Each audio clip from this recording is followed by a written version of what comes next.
저는 그림책 작가로 활동하고 있는 이경아입니다. 저는 미술 전공은 아니고 아동복지학을 전공해서 그림책 공부를 한 거는 한 15년, 16년 된 것 같아요. 그림책으로 넘어온 거는.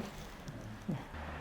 계기라기보다 제가 그러니까 그림을 그리는 거는 그냥 아주 어렸을 때부터 저의 엄청 뭐랄까 놀이고 취미고 뭐 그런 영역이어서 항상 그 예술에 대한 목마름은 있었던 것 같고, 네, 그렇다고 모든 사람들이 그런 걸 좋아한다고 해서 작가가 될 수 있는 건 아니잖아요. 이렇게 사실 한 고등학교 때 조금 그런 공부를 하고 싶었는데 뭔가 집에서 도와주지는 못했고, 저도 그렇다고 제가 막 할 거야, 내가 너무 할 거야 이렇게 했으면 안 시켜주시진 않으셨을 텐데, 저도 저의 실력에 대한 확신이 조금 없었던 것 같아요. 그래서 공부가 더 그림 공부보다는 여기 원래 하던 공부가 고등학교 때 탁 바꾸기에는 사실 그림이랑 예술 영역 어릴 때부터 해야 되잖아요. 그래서 못하다가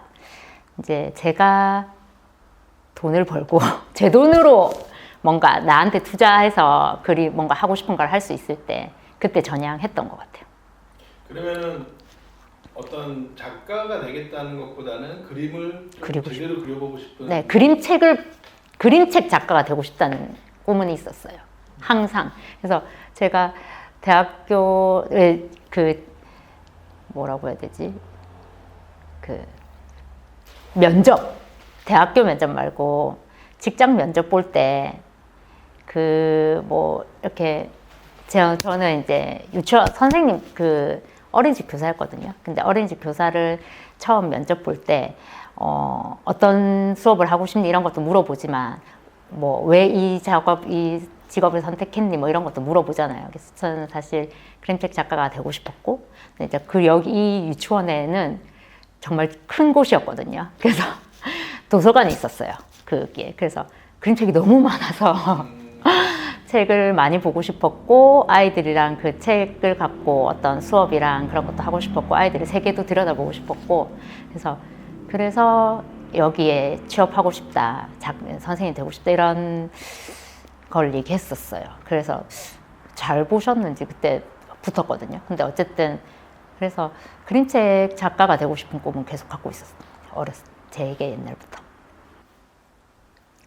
어린이에 대한 관심은 어린이 그냥 그거를 제가 저한테 딱 뭐라고 하면 잘 모르겠어요. 그냥 지금도 왜 인스타나 이런 거 알고리즘으로 계속 뭔가 뜨잖아요. 저는 고양이랑 애밖에 없어요. 애기밖에.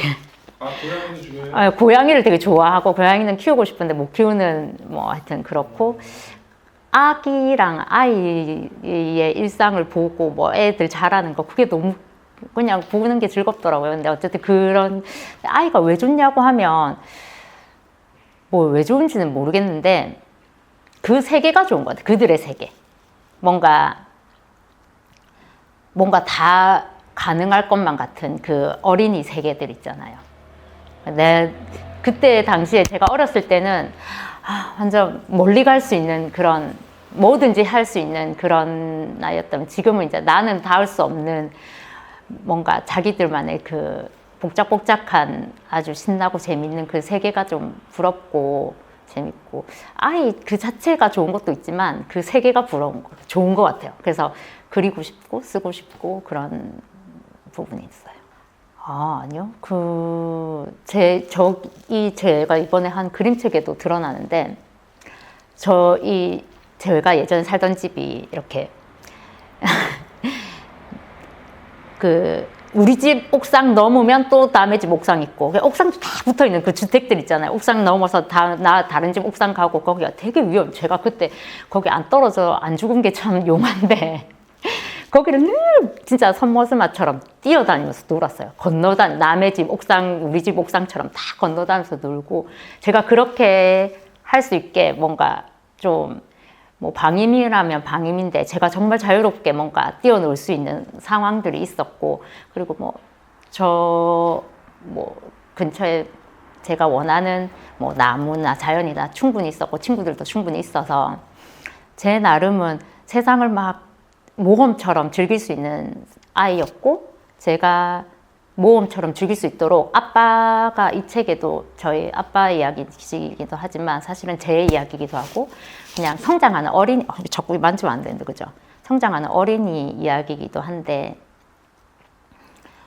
아빠가 어렸을 때 계속 뭐 해외를 다니시니까 어쨌든 그 80년대 그 시대 조금 엄혹한 시대였는데 그때 해외로 나갈 수 있는 직업이 사실 잘 없잖아요. 근데 저희 아버지는 그렇게 해외를 계속 다닐 수 있는 상황이셔가지고 뭔가 자꾸 갖고 오셨어요. 저희 엄마가 그걸 정말 너무 짐되니까 싫어하셨는데 저는 너무 귀여운 인형도 갖고 오시고 우산 같은 것도 그러니까 왜 공예품 우산 있잖아요. 그런 것도 갖고 오시고 저는 그런 거 보면 너무 좋은 거예요. 아빠가 갖고 오는 새로운 세상이 너무 좋은 거예요. 그런 것도 꿈꾸고 그러니까 저는 물론 뭐 아주 많은 따뜻한 뭐 엄청 공부도 시켜주고 이렇게 탁 붙어서 그런 보살핌을 받지는 않았지만 늘 엄마 아빠가 뭐 내가 자유롭게 나의 세계를 뭔가 구축해 나갈 수 있도록 뭐 뭔가 자료를 제공해 주셨던 느낌? 그래서 저도 그거 갖고 오면 그런 거 그림 그리고 뭐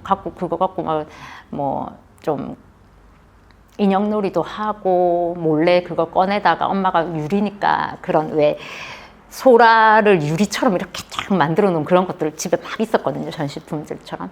그런 거 엄마 위험하니까 만지지 말라고 하는데 만져가지고 깨먹고 뭐 그랬던 기억들이 있는데 그런 것들이 저한테 뭐 뭔가 결핍으로 남았다기보다는 아빠의 부재가 아빠가 늘 2년에 한 번씩 올 때도 있고 그러셨으니까 1년에 한 번 오시면 자주 오시는 거였으니까 아빠의 부재였다기보다는 그걸로 인해서 좀 더 뭔가 새로운 세상을 꿈꾸게 된 것도 있고 또 그래서 아빠가 진짜 내 곁에 없었을까 그런 생각이 들어요.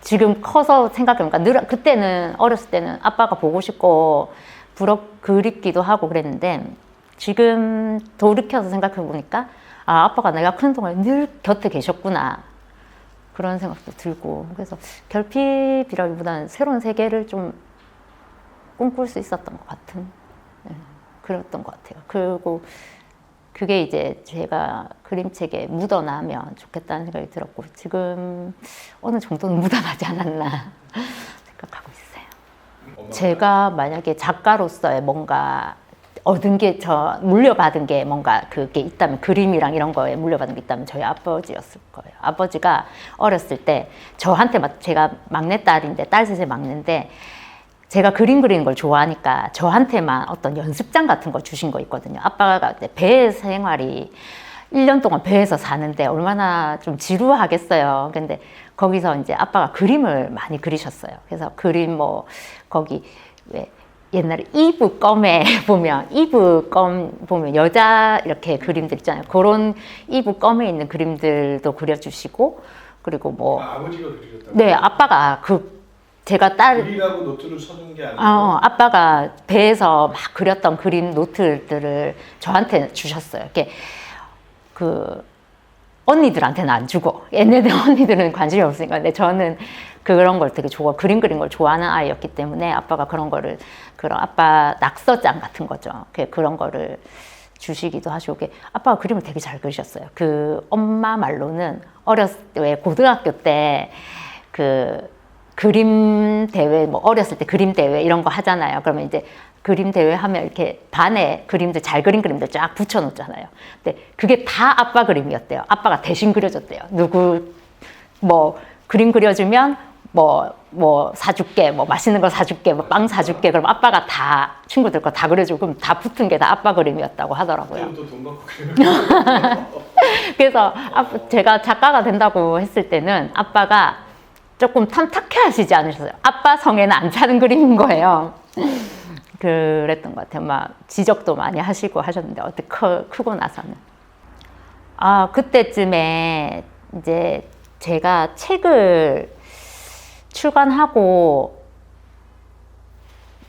작년 10월에 출간했거든요. 근데 3월에 요 모임을 하면서 이제 얘기를 하셨었는데, 제가 이렇게 이제 늦게 할 생각은 아니었는데, 이렇게 하다 보니까 좀 늦어졌긴 했는데, 그래서 제가 뭔가 누군가에게 저의 이야기나 이런 뭐 저의 그림들, 그림책 만들면서 이야기 과정이나 이런 거를 사실은 출판사에서도 되게 하기를 원했어요. 이렇게 뭔가 이런 책방에서 전시도 하고 북토크도 하기를 원했는데, 제가 계속 고사하다가, 근데 제가 누군가에게 편하게 뭔가 떨지 않고 자연스럽게 얘기할 수 있다면 이제 우리 작가 모임 작가님들한테는 할 수 있겠다 싶은 거예요.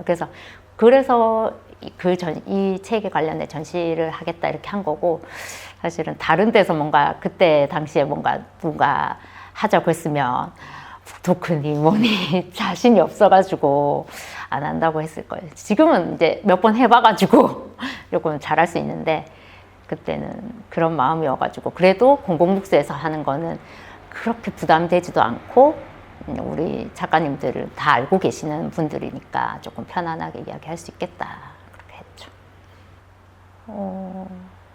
그런 질문을 생각하지도 못했어요, 사실. 나 본인이 얘기하는 생각이 들었어. 지금 작가들한테 얘기할 수 있는 분위기는 내가 할 수 있겠다 이러길래. 작가라고 생각 안 하고 저희 친한 동료라고 생각했던 것 같아요. 우리 친한 동료들한테 내가 이렇게 그림 그려서 그리는 과정이 다른 사람들은 뭐 스케치하고 이렇게 그린다면 나는 그렇게 안 했고, 나는 스케치 없이 그냥 내가 떠오르는 머릿속에 있는 이미지 그것과 잘 어울리는 뭐 사진 몇 개 띄워놓고 바로 그렸는데 어떻게 이렇게 그리니까 이렇게 나왔어 막 이러면서 그 과정이 너무 재밌었어. 그래서 되게 그림이 그렇게 나왔는데, 그거를 그 전문가라고 하는 이제 출판부나 이쪽에서 좋게 봐주셔서 생동감 있는 그림으로 그렸어 뭐 이런 뒷얘기들을 서로 막 얘기하면서 그림책을 하는 즐거움이랑 고충이랑 뭐 책 만들면서 재밌었던 거랑, 그리고 이제 저의 이야기이기도 하고 저희 아버지 이야기이기도 하니까 그런 아빠 이야기를 되게 내밀한 이야기니까 그거를 잘 드러낼 수 있는 것도 저희 작가 동료 작가들이니까 그렇게 할 수 있겠다 생각해서, 제가 떨지 않겠다 생각해서 한 거지. 뭔가 작가한테 작가의 모습을 보여주겠다 이런 건 아니었던 것 같아요. 그랬으면 안 했을 거예요. 좀 더 편안한 분위기에서 작품 얘기할 수 있다. 네, 맞아요. 뭐 사실에 뭔가 갖고 있는 이야기에 기반하지 않은 뭐 작품을 탁 해내기는 쉽지 않은 것 같고, 근데 사실은 저는 좀 공상에 관련된 이야기를 더 많이 하는 작가긴 한데, 이번 책은 그렇진 않았어요. 이 책의 시작이 조금 특이한데, 저는 한 지금으로부터 8년 전이 되겠다. 그때쯤에 저희 그 부산에 그림책을 하시는 분과 그림책 작가 지망생과 그리고 뭐 회화하시는 분들도 계셨고, 그런 작가들이 모여가지고 그 부산의 이야기를 그림책으로 하자, 만들어 보자, 이런 모임이 있었어요.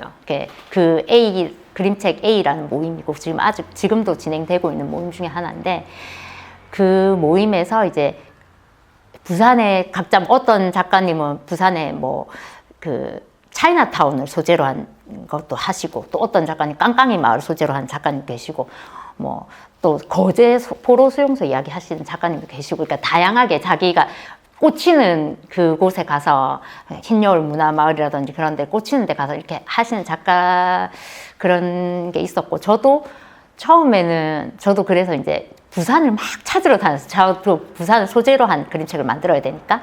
그래서 막 찾으러 다니면서 저는 사실 처음에는 이거 얘기해도 형제복지원 이야기를 하고 싶었어요. 왜냐면 지금 여기 보면 제 사진에도 보면 제가 저희 집 옥상에서 마주 보는데 형제복지원이 있었어요. 지금은 없어졌지만.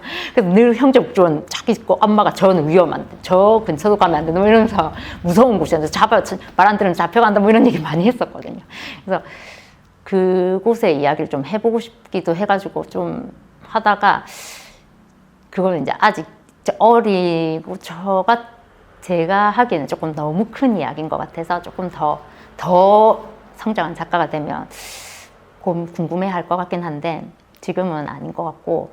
그래서 뭐 그런 얘기도 해보고 싶었고, 저 밀다원 이야기도 해보고 싶어서 그쪽 조사도 좀 했었거든요. 광복동이랑. 근데 막 헤매다가 결국은 제 얘기를 하게 되더라고요. 제가 어렸을 때도 나 부산에서 살았지.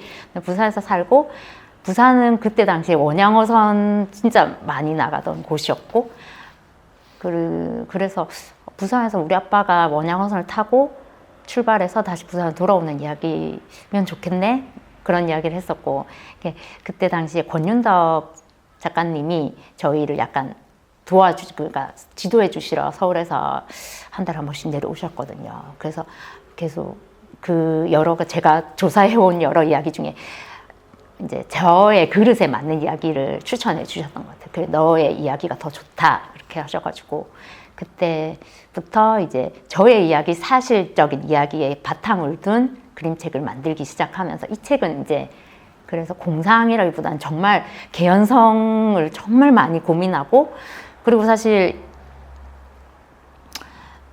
이 책을 누군가 읽었을 때 아빠가 늘 원양어선 타는 사람 읽는 거, 뭐 그 사람만 이 책을 읽는 게 아니잖아요. 늘 아빠를 그리워하는 아이만 이 책을 읽는 게 아니잖아요. 모든 사람들이 봤을 때 공감할 수 있는 이야기로 책을 만들어야 되니까, 사실을 바탕으로 한 이야기와, 그리고 모든 사람들이 공감할 수 있는 이야기에 그 접점을 찾는 게 저한테 정말 숙제였고 어려웠거든요. 그래서 그거 하느라고 한 7년이 걸렸던 것 같아요. 그거를 고민하면서 커가면서, 저도 작가로서 성장해가면서 그 접점을 찾아가면서 책이 만들어졌던 것 같아요. 그래서 이 책도 안을 사실 들여다보면 공상 그 자체예요. 왜냐면 아빠가 아이를 데리고 아빠의 세상으로 데려가지 않거든요.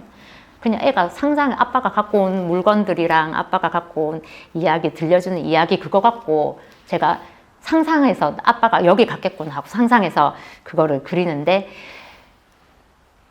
저는 그렇게 상상했지만 사실은 진짜로 아빠는 어떤 항로를 가지고 가야 되잖아요. 이제 그거는 작가로서 이제 열심히 조사했죠. 진짜 조사하는데 오랜 시간 걸렸어요. 어쨌든 사실을 바탕으로 부산에서 출발한 원양어선에 대한 그림책인데 이상한 데 가면 안 되잖아요. 그 항로를 찾아내야 되니까.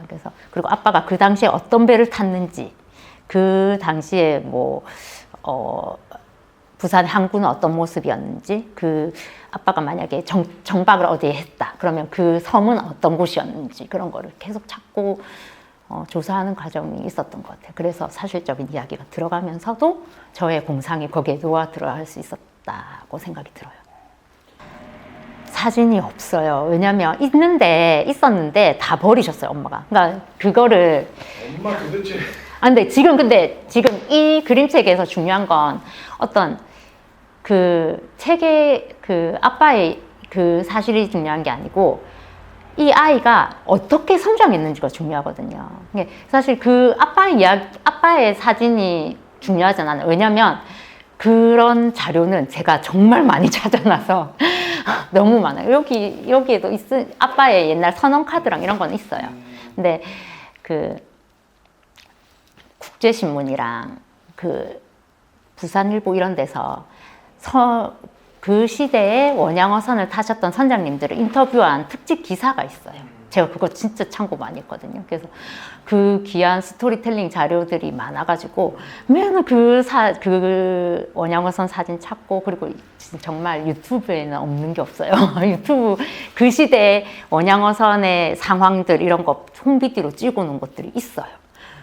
그래서 그런 거 참고해서 했기 때문에 그거는 그 자료가 중요하다기보다, 왜냐하면 왜 제가 이야기를 하냐면, 처음에 제가 제 이야기로 그림책을 만들겠다 했을 때는 아이의 그리움에 집중했거든요. 아빠가 2년, 1년 뭐 이렇게 한 번씩 집에 오는 아빠를 기다리면서, 그 아빠가 제가 어렸을 때 아빠가 오면 그 큰 투게더 아이스크림을 사오셨어요.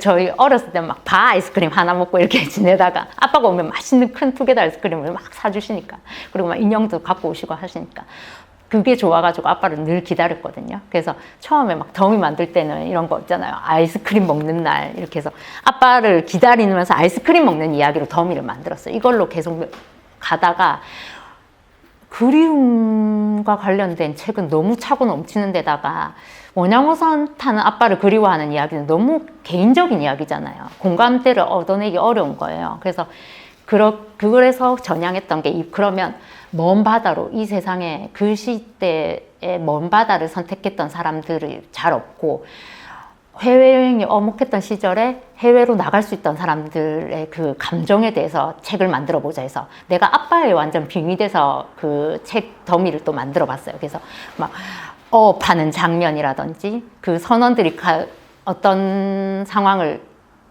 누렸는지 뭐 그런 것들 그때 막 많이 조사를 하고 그것과 관련된 책을 만들었거든요. 근데 그거는 뭔가 그 선원들과 그 모험에 대한 이야기지 저의 이야기도 아니고 녹아나지가 않는 거예요. 그래서 정보 그림책처럼 되기도 하고 그래서 이거를 어떻게 제가 다 모든 사람들이 공감할 수 있는 이야기로 만들 수 있을까에 대한 고민이 많았고 근데 그때 생각했을 때 그렇게 아빠가 뭔가 새로운 세계를 갖고 오면 제가 그거에 대해서 그거를 보고 성장하는 거예요. 그래서 이 이야기로 만들어야 되겠다 하고 저의 이야기와 아빠가 갖고 온 근데 누구든 뭐 아빠든 뭐 주양육자든 아니면 어떤 선생님이든 누군가 나에게 어떤 소스를 주면 훅 성장하는 사람들이 있다고 생각해요. 그리고 그게 더 넓은 세계를 보여줬을 때 내가 뭔가 넓은 세계를 상상할 수 있게 해줬을 때 사람은 성장하는 부분이 있다고 생각하고 그런 성장의 기회를 갖는 사람들은 많을 거라고 생각했거든요. 그게 이 책의 어떤 공감 포인트를 만들어낼 수 있겠다. 그래서 마지막으로 제가 이렇게 만들어냈던 그 더미북에는 그런 성장의 이야기가 들어가는 거예요. 그래서 뭔가 선원들의 그 뭐 항로라든지 뭐 아빠가 그렸던 아빠의 그 삶이라든지 그게 베이스로 묻어나고 그 밑에서 뭔가 사실적인 이야기가 자연스럽게 올라오긴 하지만 이 책의 이야기의 주된 그거는 이 아이가 중심이 돼서 아빠의 이야기를 듣고 내가 상상한 세계를 듣고 내가 한 뼘 성장해서 내 세상으로 한 발짝 쿵 하고 나간다. 그게 이제 이 책의 이야기라서 사실 뭐 그 전에 뭔가 어떤 아빠가 그림을 어떻게 그렸고 어떤 선원 생활을 했고 그거는 저는 알고 있어도 되지만 꼭 이 책을 읽는 독자가 다 알아야 할 필요는 사실은 없는 것 같아요. 그래서 이 책은 아빠 나의 바다라는 저의 첫 단행본 그림책이고 저의 자전적인 이야기를 그림책으로 만든 이야기예요. 그리고 부산 지역 그림책을 공부하면서 부산의 지역을 공부하면서 부산의 이야기를 책에 담아내면 좋겠다 생각해서 곳곳에 부산이 묻어나는 이야기로 그림책으로 또 만들었어요. 그래서 그런 책입니다. 그러니까 그림책 작가로서 그렸던 작업을 전시하는 것이 아니라 네. 이 책에 대한 네. 작품을 전시한 거예요. 작품을 전시하는 거예요. 네. 그렇죠? 이제 이 책에서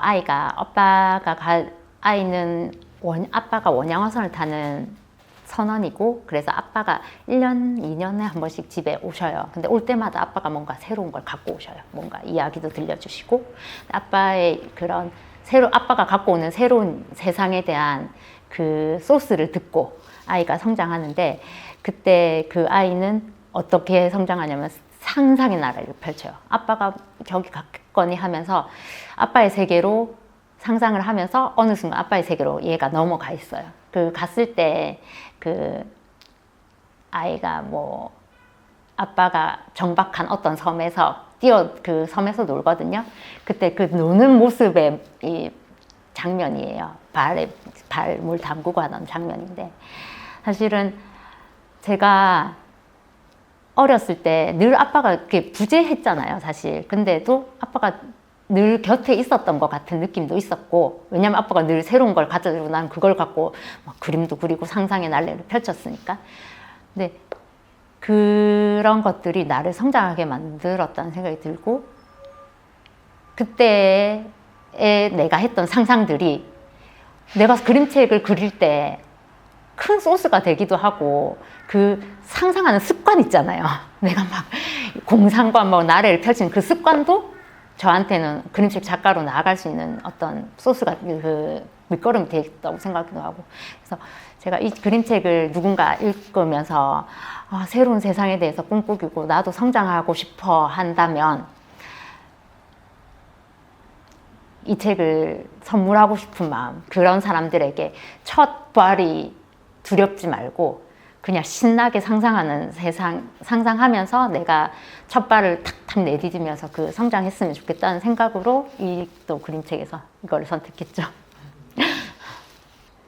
되게 어려운 질문이긴 한데 제가 만약에 뭔가 그림책 작가로서 아주 많이 작품을 많이 내고 뭔가 그랬으면 저는 어떤 이야기를 하는 작가가 되고 싶어요 라고 말할 수 있을 것 같아요. 근데 저는 이제 과정 중에 있으니까 예전에는 이걸 했다 이런 이야기를 하고 싶어요 했다가 또 지금은 또 이런 이야기를 하고 싶어요 했다가 되게 왔다 갔다 하는 상황인 것 같아요. 근데 지금 제가 집중하는 이야기는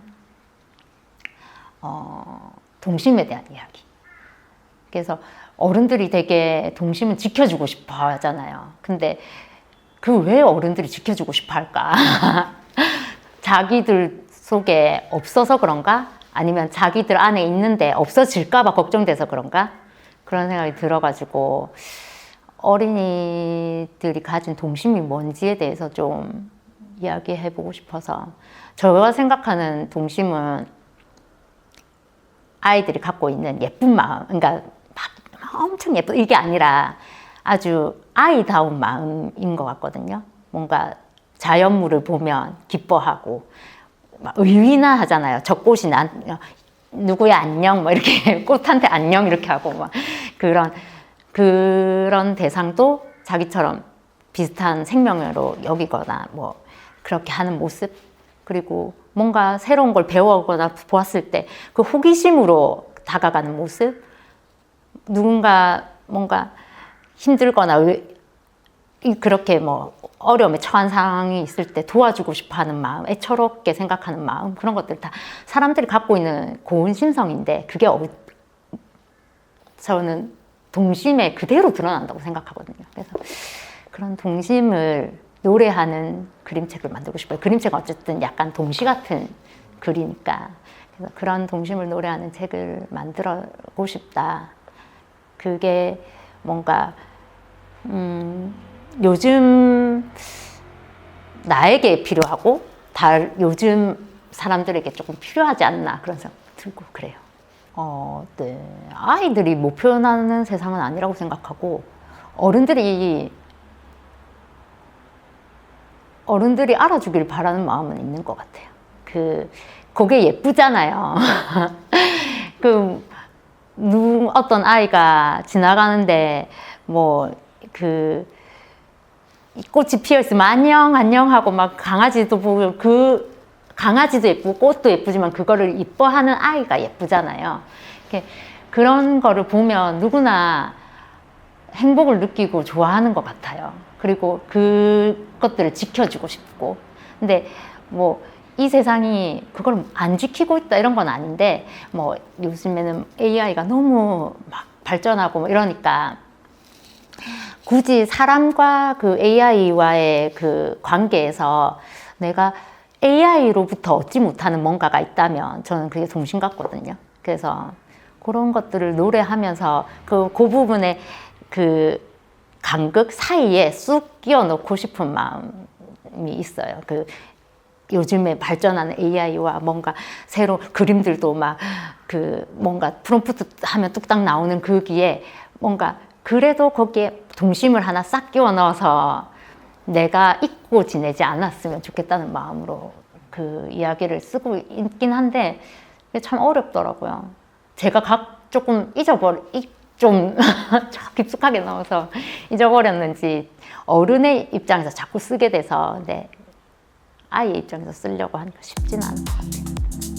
저 책의 면지에 들어가는 그러니까 처음 책 딱 넘겼을 때 속 표지, 속 제목 나오기 전에 그냥 면지거든요. 근데 그림인데 이거는 아빠가 살았던 바다.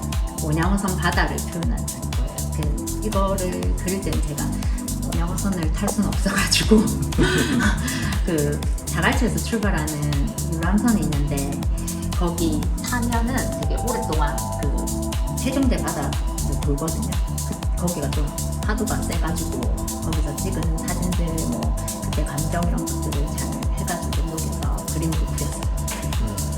그리고 아까 여기 보니까 이게 목업 작업했던 책들인 것 같은데. 네, 그렇죠? 네 이게 이제 더미인데 제가 더미를 진짜 많이 왜냐면 이게 7년 걸려서 만들었던 책이어가지고 좀 제가 삽질했던 그래서 뭐 8번째 더미, 이건 3번째 더미, 첫 번째 더미 뭐 이런 식으로 어떻게 처음에는 이야기가 요렇게 막 처음에 아이 중심으로 아이가 아빠를 그리워하다가 할아버지 아빠 언제 와, 엄마 아빠 언제 와, 할머니 아빠 언제 와 하고 아빠의 세계로 넘어가고 뭐 이런 식으로 이야기를 구성했었어요. 근데 그렇게 하다가 나중에는 아빠의 이야기로 또 아빠가 어떻게 어업을 했는지 이야기로 또 더미를 만들었다가 결국은 마지막에는 이제 진짜 아빠의 세계로 얘가 아빠가 가져다 준 세계를 그리워하면서 아빠의 세계로 넘어가서 새로운 세상 꿈꾸는 그런 더미로 이렇게 이건 이제 드로잉했던 것들 이제 처음에 자료 조사하면서 드로잉했던 것들. 이게 진짜로? 네, 저희 아버지고 아빠의 이제 선원 카드 뭐 이런 거, 해기사 면허증 집에 있더라고요. 그래서 그런 것들이고 이게 이제 제가 어렸을 때 이제 아빠가 찍어줬던 것 같아요. 엄마 있고 아빠가 1년에 한 번씩 오면 이렇게 이런 사진들이랑 그러니까 제가 이거 스크랩 해가면서 이건 아빠를 기다리는 딸내미인가요? 그쵸. 이거 아까 기다렸던 이 캐릭터 어떻게 만드는지 되게 얼굴이 개구쟁이 얼굴. 네. 왜냐면 개구 줘야지 되니까 이렇게 해가지고 이건 이제 아빠를 또 어떻게 그릴지 엄청 뭐 그런 것들 보증하는 자료까지인데요. 네. 어떻게 자료를 했는지 그런 거. 이쪽은 이제 선생님 어떤 거죠? 이거는 이제 원화를 넣어놓은 거고 이게 여기가 이제 아빠가 바라보는 그 바다. 이거 지금 사실 이거는 이제 큰 아이거든요. 아이가 성인이 되었을 때 마지막 장면인데 제가 좋아하는 그림책에서 제일 좋아하는 장면인데 이 아이가 아빠로 인해서 성장해서 같은 장소인데 이 아이가 바라보는 장소는 이제 다 완전 발전된 자갈치. 여기는 아빠가 살았던 데는 좀 뭐가 없었던 게 같은 바다를 이어지면서 그렇게 그렸던 거고 이게 이제 원화 그림책의 원화거든요. 제가 원화예요? 네, 돌아다니면서 이게 여기 대청동 그리고 흰여울 문화마을 그리고 중앙동 그리고 뭐 이런 식으로 해서 이거를 다 합쳐서 아까 보여드렸던 그 그림책 한 장면으로 만들었던 그런 이것도 바다고 이런 식으로 따로따로 다 그려가지고 이렇게 보고 직접 그리셨나봐요. 상상의 그게 아니고 그렇죠? 상상도 들어가고 왜냐면 이게 없는 부산 지역 이야기인데 부산에 없는 지역을 막 내 마음대로 상상해서 그리는 거는 그림책의 퀄리티가 떨어질 거라고 생각해요. 어쨌든 있는 이야기를 가지고 그림을 그려야 되는 거니까 이것도 저희 아빠를 인터뷰했을 때 아빠가 그 샌프란시스코 갔을 때가 제일 좋았다고 했거든요. 왜냐면 그 시대 80년대 샌프란시스코는 정말 새로운 세상이었을 거 아니에요. 우리나라의 상황을 생각했을 때 그때 제가 그 샌프란시스코의 그 시대의 샌프란시스코를 찍은 일본인의 홈 비디오를 유튜브에서 찾았어요. 네, 그 시대 일본인의 중산층은 샌프란시스코를 여행하는 거예요. 근데 우리나라는 그렇지 못했을 거 아니에요. 근데 어쨌든 그때 그 샌프란시스코 진짜 지금 우리나라랑 그렇게 별반 다르지 않아요. 그때의 샌프란시스코. 어쨌든 아버지가 봤을 때 그 풍경을 상상할 수 있네요. 새로운 세상이 너무 좋았을 것 같아서 사실은 아빠의 항로에 샌프란시스코가 들어갈 필요는 없거든요. 근데 아빠의 인터뷰 때문에 샌프란시스코를 끼워 넣고 이 주인공 아이가 아빠의 세계로 딱 넘어가는 첫 장소가 샌프란시스코예요. 그렇게 해서 이 아빠의 바다로 들어오는 아이가 어떻게 이제 이런 식으로 바다를 맞이하고 이게 수채화 작업일까요, 선생님? 과슈라고 그 묽은 아크릴 그래서 아크릴이에요, 이게. 작풀이를 좀 묽게 썼어요. 그래서 작품들 바다를 어떻게 표현했는지 이런 것들이. 그래서 제가 원화를 막 저도 지금 막 이렇게 막 쓰잖아요. 막 써도 돼요. 왜냐면 이게 작품은 그림책 작가한테 작품은 사실은 이 원화가 아니라 그림책이라고 생각해요. 책 자체 하나의 왜냐면 그림이랑 만났을 때 어떤 주는 감동이 다르거든요. 어떤 그림 하나로는 그림책이 주는 감동을 줄 수 없어요. 또 글만으로는 그림책이 주는 감동을 줄 수 없다고 생각해요. 글과 그림이 딱 만났을 때 그 사이에 어떤 그 감정, 사람 마음에 이르는 감정이 그림책의 어떤 새로운 분야, 예술의 한 분야가 그림책이 될 수 있겠다는 저는 생각이 들거든요. 네. 그래서 이 원화도 너무 저한테는 소중하긴 하지만 그래도 책으로 만들어진 그 작품이 이게 작품이지 이거는 그 소스 중 그러니까 뭔가 재료 그림체 어떤 작품의 재료 글도 재료 그리고 그게 합쳐지면 하나의 작품이 된다고 생각해요. 그래서 그림책이 중요하지 원화는 뭐 자유롭게 만지고 보고 진짜 찢어져도 그렇게 아깝지 않은 것 같아요. 이미 책으로 나왔으니까. 예, 여기 전시된 건 뭐죠? 이건 이제 제가 중국 문화원에서 전시했던 그림인데 이게 뒤에는 이제 이렇게 해서 잘라서 책으로 만들 수 있고 이제 들고 다니면서 내가 산책했던 거 이렇게 쓸 수 있게 만드는 육족 책으로 만들 수 있는 이제 포스터였는데 이거를 왜 했었냐면 그때 중국 문화원 주변을 이제 하면서 그 산책하면서 그렸던 그림들이거든요. 근데 이게 그러니까 제가 이렇게 작가로 살면서 뭔가 기회가 왔을 때 이거를 하는 게 도움이 되는 거예요.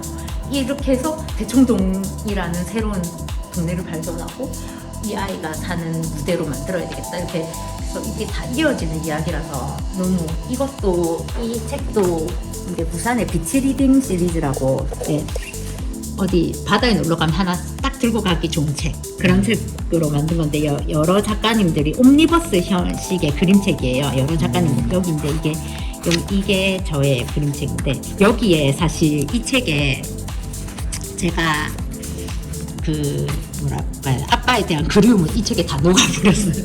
여기에 다 했기 때문에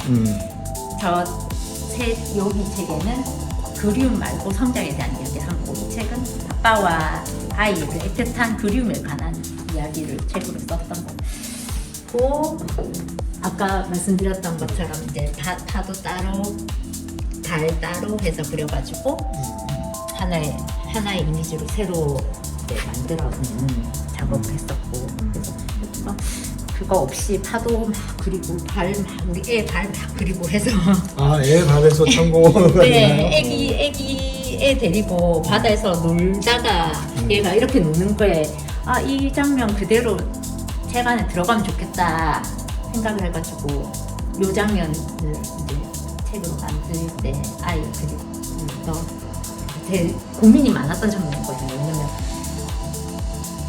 아빠가 가져다 준 돌을 애가 갖고 있는데 그 돌이 따뜻하고 뭐 이런 이야기인데 그거를 글로 막 표현하려면 어렵거든요. 근데 그 그림을 한참 헤매다가 이렇게 아이가 노는 거 보고 이걸 그대로 그리면 그 글이랑 딱 붙겠구나 이렇게 생각해가지고 이것도 참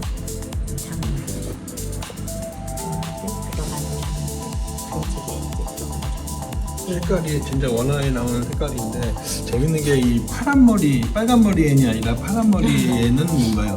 얘가 이제 주인공인데 이 아이랑 아빠랑 이어지는 어떤 그 순간이 파도라고 생각했어요. 파도.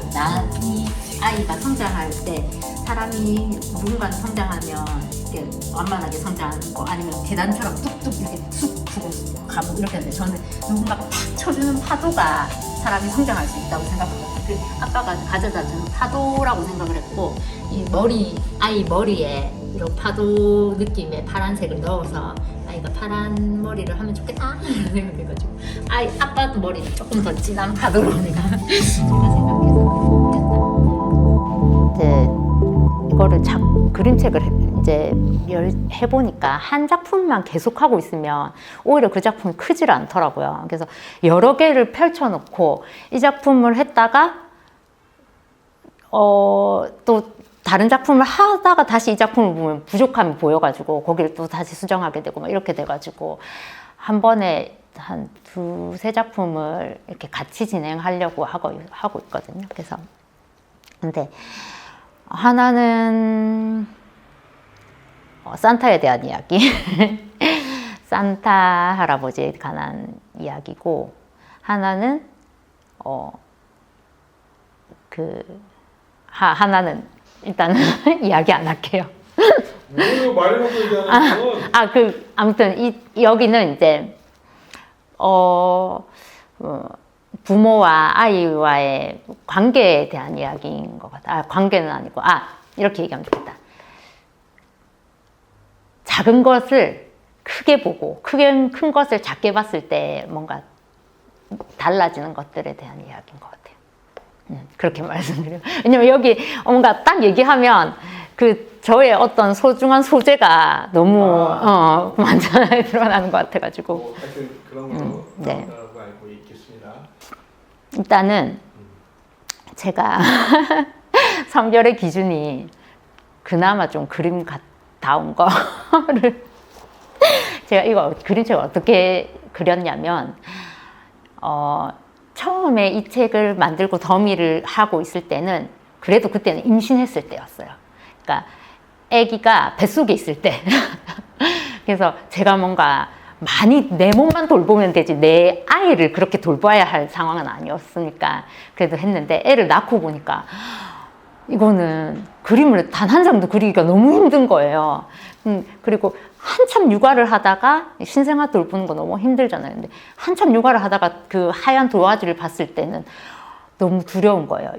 내가 손에 막 안 그리고 있다가 매일 그림을 그리던 사람이 안 그리고 있으면 다시 처음 그 하얀 도화지가 두렵잖아요. 그래서 그게 좀 두려웠거든요. 근데 또 한편으로는 육아 우울증 때문에 안 그리면 안 되는 상황이었어요. 뭐라도 그려야 내가 저의 정체성을 찾아갈 수 있는 상황이어가지고 그리고는 싶은데 하얀 도화지가 두려운 상황.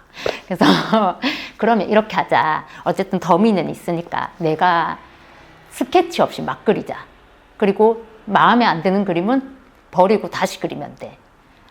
그리고 뭔가 떠올랐을 때 어떤 이 그림책이 이 판형이니까 이 판형으로 그릴 거야가 아니라 어떤 종이든 어떤 뭐 도화지든 내가 그리고 싶은 구석에도 그려도 되고 내가 그리고 막 그리자. 그거를 마구마구 그려서 뭐 연습이 됐든 책으로 만들 수 있든 그렇게 해보자, 이런 생각이 들었고, 제가 한 10년 전인가 그때 최경애 작가님이라고 파나 하시는 작가님이 시민공원에 그 파나 공방에 계셨어요. 그래서 저는 그때 파나로 그림책을 좀 만들고 싶어서 파나 배우게 보고 싶어요 하고 그때 그 공방 찾아갔었거든요. 그때 가르쳐 주셨던 파나가 사진 재판 파나라는 파나를 가르쳐 주셨어요. 이렇게 사진들을 이렇게 잘 배치했었던 이미지 하나에 통합된 이미지를 만들어내는 거를 가르쳐 주셨는데, 그래가지고 뭐 만든 그림책도 있어요. 근데 너무 재밌는 거예요, 그게. 근데 그 형식을 이 그림책에 좀 녹여보자. 그래서 그때 최경현 선생님도 가르쳐 주시면서 파나 하시는 분들이 하는 형식이 아니라 얘가 이상하게 하는 그림을 그리니까 좀 재밌어 하셨거든요. 그래서 그런 식으로 해서 그림책을 만들어 보자 해서, 제가 뭐 만약에 이 주인공이 저 살고 있던 그런 뭐 옥상 많은 집에서 산다. 근데 또 이 주인공이 저 멀리 바다가 보이는 어떤 집에서 산다. 그리고 이 주인공이 뭐 골목길 사이를 막 뛰어다니는 그런 동네다. 그러면 그 동네를 여러 군데가 있을 거 아니에요. 거기를 돌아다니면서 막 그림을 그리는 거예요. 그래서 그거를 그러면 여러 종류의 이렇게 그림이 있잖아요. 그거를 이제 재판파나 하듯이 이렇게 레이어를 다 나눠가지고 이렇게 합쳐서 하나의 프레임 안에 넣는 작업을 했었어요. 그런 식으로 그림을 완성해 보았거든요. 그렇게 하니까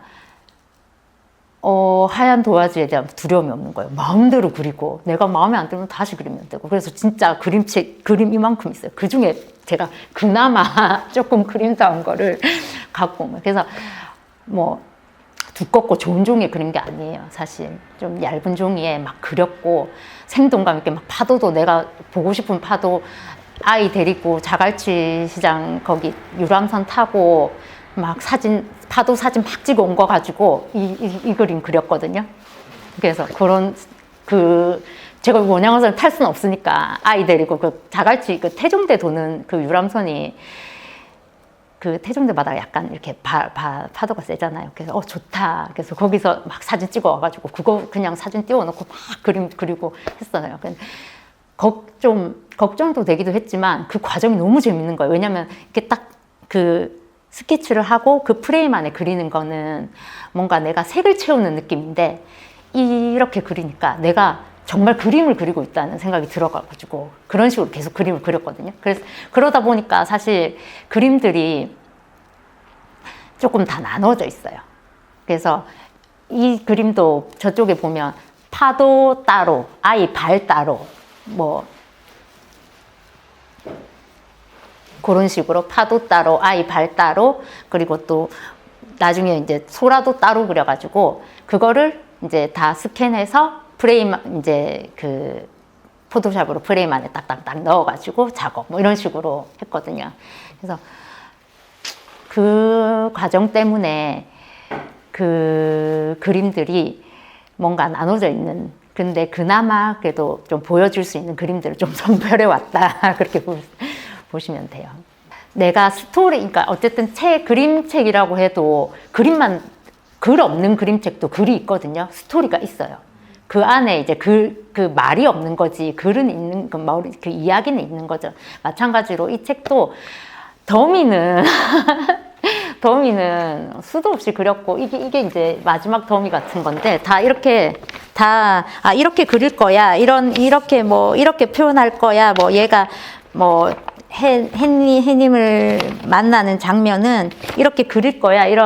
그거는 이제 대략적인 스케치는 있는 상황이었고, 근데 보통 이제 작가들 작업을 하면 이제 내가 하는 종이에 이제 스케치를 해놓고 거기에 이제 색을 얹는 그런 방식으로 하는데, 저는 대충 이렇게 그릴 거야 해놓고 이제 그것과 관련된 사진이나 이미지나 이런 거 좀 띄워놓고 내 마음대로 그리는 거죠. 그래서 마음에 안 들면 다시 그리고, 마음에 안 들면 다시 그리고 그렇게 했어요. 그래서 사실 그림책을 이제 하면 이게 편집하는 과정에서 이 사람은 조금 옮겨주고 여기에 이거는 없애주세요 뭐 이런 문제들이 생겨요. 근데 손그림은 그럼 다시 그려야 돼요. 근데 이렇게 하니까 파나처럼 이렇게 해놓으니까 레이어가 다 나눠져 있으니까 수정이 정말 좀 쉬운 거예요. 그래서 그런 부분은 좀 큰 장점이었고, 또 단점이라고 하면 다 사실 한 그림에 하나씩 쫙 그리는 게 낫지, 배경 따로 뭐 따로 해서 이거를 다 편집해가 붙여가지고 너무 힘든 거예요. 근데 다음에 하라고 하면 안 할 것 같긴 한데, 할 때는 너무 재밌었고, 일단 그림 그리는 그 시간이 너무 행복한 시간이에요. 그래서 제가 뭘 하든지 간에 다시 금방 나의 그림책 세계로 쑥 들어와가지고 막 그림 그릴 수 있고, 마음에 안 들면 다시 그리면 되고, 그리고 제가 많이 했던 것들이 마음에 안 드는 그림을 딱 올려놓고 자는 거예요. 그러면 아침에 딱 왔을 때 마음에 안 드는 그림 있잖아요. 그러면 이거 다시 그려야 돼. 딱 놔두고 막 다시 금방 다시 작업에 돌입할 수 있게 되는 거예요. 그래서 그런 방식을 쓰면서 육아와 그림을 병행하면서 그림을 그렸는데, 되게 저는 플러스 요인이 됐다고 생각해요. 왜냐면 제가 이 그림책이 나오게 된 계기는 그래도 창비에서 책을 뽑아줘서 책이 나왔는데, 그때 이제 뽑아주실 때 약간 뭔가 그림에 생동감이 있는 왜냐면 바로바로 그리니까 파도나 이런 게 생동감이 나오잖아요. 그래서 그런 부분도 조금 플러스 요인이 되지 않았나 그렇게 생각하고 있어요. 꾀는 없어요. 왜냐면 정말 정교하게 잘 붙이려고 애썼고, 근데 일부러 그렇게 콜라주처럼 한 것도 있어요. 예를 들면 이런 것들, 그리고 이 장면이 진짜 그랬던 것 같아요. 이렇게 딱 내가 따로 다 그리고 이 아빠의 그 세계로 넘어가기 전에 이 장면들은 그런 식으로 약간 판화의 형식을 빌려서 했고, 이런 거는 그냥 바로 그렸고, 이 장면이 특히 그런데 이 장면이 제가 이 아이가 사는 세계를 그리고 싶어서 정말 노력 많이 했거든요. 내가 하늘에서 저 세상에서 뭔가 네. 근데 이거를 그래서 어디 동네예요? 그 동네는? 그러니까 이게 제가 여러 동네가 섞여 있어요. 제가 메인이 어디예요? 메인? 메인은 대청동. 아, 대청동. 그리고 흰열문화마을, 그리고 중앙동, 여러 군데가 섞여 있어요. 왜냐면 제가 어렸을 때 살았던 곳은 이 아이가 지금 사는 곳처럼 이렇게 남의 집 옥상이 이렇게 보이는 동네는 맞아요. 그래서 그 남의 집 옥상을 확 넘어다니면서 그렇게 살았는데, 그래서 그거를 그리려고 보니까 이 아이가, 이 책 속의 아이가 사는 세계는 저 멀리 아빠가 떠난 바다가 보이면 좋겠는 거예요. 근데 제가 그 동네를 이제 좀 찾아다니려고 하는 와중에 그 중구문화원에서 전시 제의가 와가지고, 그 중구문화원에서 그 중구를 주변으로 하는 그 뭐 그림을 조금 그려보면 어떨까 하셔가지고 그 주변을 좀 걷게 됐거든요. 근데 그때 대청동을 발견했어요. 대청동이 제일 높은 곳까지 올라가면 거기서 그러니까 수정동, 대청동 다 그쪽이 다 비슷한 것 같은데 바다가 보여요. 그리고 그 용두산 공원도 보여요. 아, 부산이 보이네. 부산 그 지역 그림책을 할 건데 부산도 보이고 바다도 보이고 아빠가 보이는 바다도 보니까 여기 너무 좋다. 그래서 이 동네로 하자. 그래서 이 동네와 내가 살던 동네와, 그래서 그때 걸으면서 산책하면서, 그러니까 산책이라기보다 많이 자료 조사한 거죠.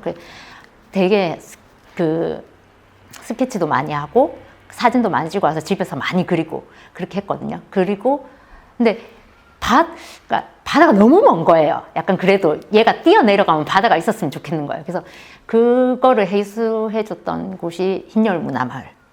그래서 문화마을은 바로 가면 바다가 정말 바로 앞에 펼쳐져 있죠. 너무 아름답잖아요. 거기도 많이 갔어요. 거기도 많이 가서 거기도 그림 그리고, 그래서 제가 그렸던 곳들을 붙여서 재조합해서 얘가 사는 새로운 마을로, 부산의 마을로 만들어냈어요. 그래서 이 장면에 이렇게 있고 얘가 이렇게 막 뛰어내려가면 이제 저 멀리 바다가 보이는 그런 마을로 만들어서 골목골목길 많고, 부산이 이런 고바위가 많잖아요. 그리고 계단도 많고, 그런 장면들을 제가 여러 군데를 돌아다니면서 이 아이가 사는 어떤 하나의 마을로 재조합해서 만들었어요. 근데 누구든지 부산을 사는 사람들은 보면 딱 이 동네를 어떻게 특정할 수는 없지만 이런 동네는 있다고 생각해요. 왜냐면 내가 사는 데들이 대부분 고바위에 바다가 가까이 있으니까 바다가 보이고, 그러니까 아, 이거 어느 동네겠구나 이렇게 생각을 하시는 것 같아요. 그럼 선생님이 주 무대가 되었던, 아버지를 기다리고 그랬던 그 막 옥상 지붕 뛰어다니고 했던 그 동네는 어디예요? 거기는 저의 어렸을 때 동네는 주례동이죠. 아, 주례동이에요? 네, 여기 근처에, 여기 냉정에 우물이 있었거든요. 유명해요, 냉정에 우물. 네, 여기 밑에 그 우물 터에 어렸을 때 엄마랑 같이 이불 빨래 들고 놀러 가서 거기 저는 놀고 엄마는 이불 빨래 하시고 그랬어요. 요 근처가 또 다 그 동심에 대해서 만약에 얘기를 할 거면 동심이 어디서부터 발현됐는지에 대해서 배워야 되겠는 거예요. 그래서 지금 열심히 공부하고 있는 게 맹자의 뭐 측은지심, 수호지심 이런 그거를 좀 뭐 공부했다기보다는 그거에 관련된 책을 읽고 있어요. 근데 너무 어려워가지고 제가 다가가기가 어렵더라고요. 근데 너무 거기서 말하는 그 애처로워하는 그 마음이 너무 내가 본 아이들에게 잘 드러나는 거예요. 내가 뭔가 잘못했을 때 좀 부끄러워가지고 거짓말 삐죽삐죽하는 그 모습이 정말 아, 이게 수호지심이지 이렇게 드는 거예요. 그래서 막 어려운 책을 봐야 되겠죠. 네, 너무 어려워서 지금 좀 그렇긴 한데, 어려운 책을 보는 것도 중요하지만 내가 봤던 아이들의 세상을 통해서 그걸 찾는 거는 별로 어렵지 않다. 정말 아이들은 잘 드러나는구나 이런 생각이 들어가지고 일단은 그 동심에 대해서 이야기하기 전에 인간의 본성에 대해서 이야기하는 동양 철학, 특히 맹자 철학에 대해서 조금 공부를 하고 있고 그 다음에 이제 그거를 이제 자연스럽게 책에 녹여내려면 어쨌든 에피소드가 있어야 되잖아요. 그런 것들은 사실 저희 아들과의 대화라든지 그래서 사실 제가 어렸을 때가 아니라 제가 한 15년, 16년 전에 이제 교사를 좀 했었으니까 그때에 그림책을 하고 싶었던 교사라서 이때 이야기를 조금 모아놓고 있었어요. 제가 제일 많이 잘했던 교사로서 제가 제일 잘했던 건 관찰이었거든요. 애들 관찰 일지를 엄청 썼어요. 그래서 그 관찰 일지는 갖고 있어요. 어차피 컴퓨터로 그때도 컴퓨터를 쓸 수 있는 시대니까 뭐 당연히. 관찰 일지를 좀 갖고 있는 게 있어서 그런 거가 이제 소스가 좀 되고 그리고 사실 동심을 볼 수 있는 방법 너무 많아요. 왜 많냐면 동시와 그림책 요즘에 나오는 동시와 그림책을 보면 너무 잘 드러난 작품들이 많아요. 그래서 이미 이런 작품들이 있는데 내가 또 동심에 대한 이야기를 할 필요가 있나라는 생각도 사실은 좀 들긴 하는데 그래서 그런 작품들을 보면서도 조금 소스를 얻기도 하고 그렇게 다양한 분야에서 얻고 있어요. 조금 그러니까 그런 판화 기법을 썼다는 게 아니고 그때 배웠던 것들이 여기에 이 그림책을 처음에 그냥 하얀 도화지에 완벽하게 스케치를 해서 그리는 방식이 아니라 내가 원하는 시기에 원하는 방식, 원하는 감정으로 그림을 그리고 그거를 잘 배합해서 하나의 이미지로 만들 수 있구나를 그때 배웠고 그 습관과 할 수 있다는 그런 식으로 이미지를 구성할 수 있다는 시도 이런 거를 한 거죠.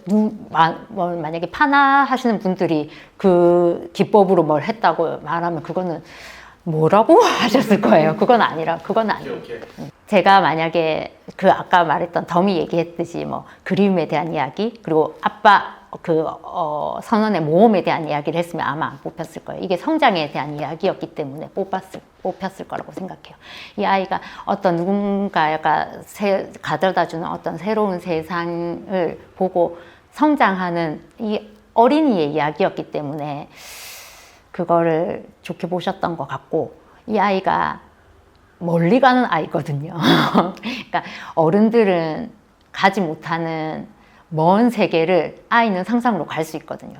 그 가는 아이의 모습이 그려져 있었기 때문에 뽑혔다고 생각을 하고 또 한 가지는 아빠 보고 싶어요. 아빠 사랑해요. 이런 글은 없어요. 그런 감정은 제가 다 덜어내려고 애를 썼어요.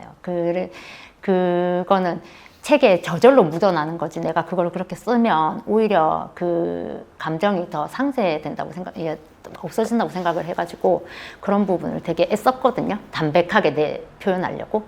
근데 그 부분이 좋았다고 말씀하시더라고요. 너무 막 애절하게 쓰지 않았다는 거. 그래서 그 부분이 그렇고. 이제 그거는 이제 좋게 보신 거. 그래서 좋게 보셔서 뽑아준 거고 제가 또 뽑았다고 생각하는 저만의 생각은 아빠가 도와주시지 않았나 생각이 들어요. 아빠가 제가 이게 그 창기상이 대상이 있고 저 같은 신인한테 주는 가작상이 있거든요. 제가 가작상을 받았는데 그 가작은 무조건 책을 출간해 주는 건 아니에요. 대상은 무조건 출간해 주는데 가작은 창기와 그 출판사와 이제 출판 반향이 맞아야 출간이 되는 거거든요. 그래서 그때 이런 저의 상황 어떤 성장에 관한 이야기를 하고 싶다 했을 때 잘 맞아서 출간해 주셨는데 그 부상으로 뭘 해주셨냐면 이탈리아 볼로냐에 큰 그 그림책 그 페어가 있어요. 거기를 보내주시고 비행기 숙소를 다 해주셨거든요. 제가 그거를 갔다 오면서 창비가 보내주셨지만 우리 아빠가 나 데려다 육아에 찌들어 있는 이 작가를 아빠가 새로운 세상을 진짜로 이제는 새로운 세상을 보여주고 가셨구나 그런 생각을 했죠. 그래서 아빠도 꽤 받은 상이다 그런 생각하고 있어요. 저는 그림책을 하면 할수록 그림책은 너무 좋은 것 같아요. 저한테 제가 너무 가닿고 싶은 저의 어린 동심과 같은 내가 너무 갖고 싶은 그것인데 얘가 참 저에게 곁을 안 내줘요. 정말 책을 많이 내고 저의 그림책 활동도 계속 사실 책을 많이 내야 또 다음 책을 계속 낼 수 있고 또 저의 상상이나 어떤 거를 펼쳐낼 수 있거든요. 그래서 어쨌든 그림책 작가가 계속 작가로 활동하고 싶고 그 무엇보다 어떤 뭐 시각 예술이라든지 글을 쓰는 것도 할 수 있지만 그 무엇보다 그림책 작가가 되고 싶고 그 그림책에서 이제 노래하는 것은 지금은 동심이고 동심을 이야기하고 싶고 또 다음 지나고 나면은 또 다른 걸 노래하고 싶은 시기가 올 것 같아서 그걸 딱 규정하기는 어렵지만 어쨌든 지금은 동심에 대해서 노래하는 작가가 되고 싶습니다. 그림책이란 뭘까? 그림책이란 이거 진짜 이경아에게 그림책이란 이거 한마디로 정리 어려운데 길게 얘기해도 돼요? 이경아에게 그림책이란 어떤 오지 섬에서 하루 아이와 그 동네 아이랑 하루 재밌게 노는 게 그림책이에요. 제가 그림책 작가가 되기로 마음먹은 계기가 제가 대학생 때 아동복지학과니까 그런 그 오지라고 말하면 좀 그렇지만 어쨌든 그런 섬에 가서 대학생들이 그곳에 있는 아동센터 이런 거가 있거든요. 근데 거기가 사람들이 많이 안 사는 섬이니까 아이들이 많이 없어요. 그런데 그 아이들이 아무래도 조금 덜 하잖아요. 그런 것들이. 그래서 근데 거기에 공부방이 있었는데 거기서 애들이 그 동네 아이들이 놀고 같이 뭐 이렇게 하는데 대학생이랍시고 거기 가서 같이 논 거예요. 한 달을 살았거든요, 거기서. 그래서 복지로 갔는데 복지는 뭐 아무것도 한 거 그냥 한 달을 놀았어요, 거기서. 근데 너무 재밌는 거예요. 그리고 그곳의 아이들이 너무 좋았어요. 그러면서 아름다운 자연을 보면서 매일 그 섬이 크지 않아서 거기 섬에 있는 산도 매일 타고 그 섬을 한 바퀴 트레킹도 하고 그리고 나름 이제 대학생들이 많이 갔으니까 그 중에 서로 이 아이는 나랑 짝꿍 이렇게 짝꿍도 지어주셨거든요. 그래서 저랑 짝꿍인 아이가 있었는데 그 애랑 하루 노는 날이 있었거든요. 그래서 나가서 걔가 동굴이라고 자기가 만들어준 동굴이 있었는데 거기 동굴 안이 진짜 들어가기 힘든데 거기를 어떻게 팠는지 진짜 사람이 들어갈 수 있는 정도로 애가 모래를 파가지고 동굴을 하나 만들어 놓은 거예요. 그래서 거기서 막 소꿉놀이하고 놀고 했었거든요. 그 모든 기억들이 막 이렇게 믹스되면서 막 그 대학생들이 이제 모여가지고 너 오늘 어떻게 지냈니? 오늘 그런 거를 하거든요. 그때 저는 이제 꿈이 생겼다고 저는 그림책 작가가 될 거라고 나는 그림책 작가로 살고 싶다고 막 그런 이상한 소리를 했었어요. 근데 그때부터 꿈이 생겨가지고 직장 생활 할 때도 그림책 작가가 되기 위해서 어떻게 그림책 작가는 어떻게 되는 건지 작가 이력 엄청 살펴봤어요. 그림책도 봤지만 그림책 앞에 이 작가는 어떤 사람인데 그림책이 된 작가가 되는 왜냐면 그림책 학과가 없었으니까. 그래서 그런 거 참 많이 살펴보고 했는데 저에게 그림책이란 그 아이가 저한테 선물해준 하루 같은 거예요. 그 섬 사람들이 많이 살지 않지만 그 안에서 아이들과 하루를 즐겁게 보냈던 그 섬이 저한테 그림책의 작가가 되게 해준 거라서 그림책 작가란 저한테는 그런 저한테 꿈이 됐던 그 아이와의 하루 오지 섬에서의 아이와의 하루가 그림책이 제가 만약에 누군가에게 그림책을 만들어서 그런 책을 작가로서 어떤 책을 해서 누군가 내 책을 읽었을 때 꿈이 되는 하루를 선물 받으면 얼마나 좋을까? 그런 생각했어요. 근데 원래 작가가 되겠다고 마음먹었을 때는 그 책을 이 아이랑 하루 보낸 거를 책으로 만들어야지. 나 그림책으로 이 아이랑 보낸 하루를 그림책으로 만들 거야. 이렇게 생각하면서 작가의 꿈을 키웠는데 그거는 이제 못할 것 같고 자신이 없고. 근데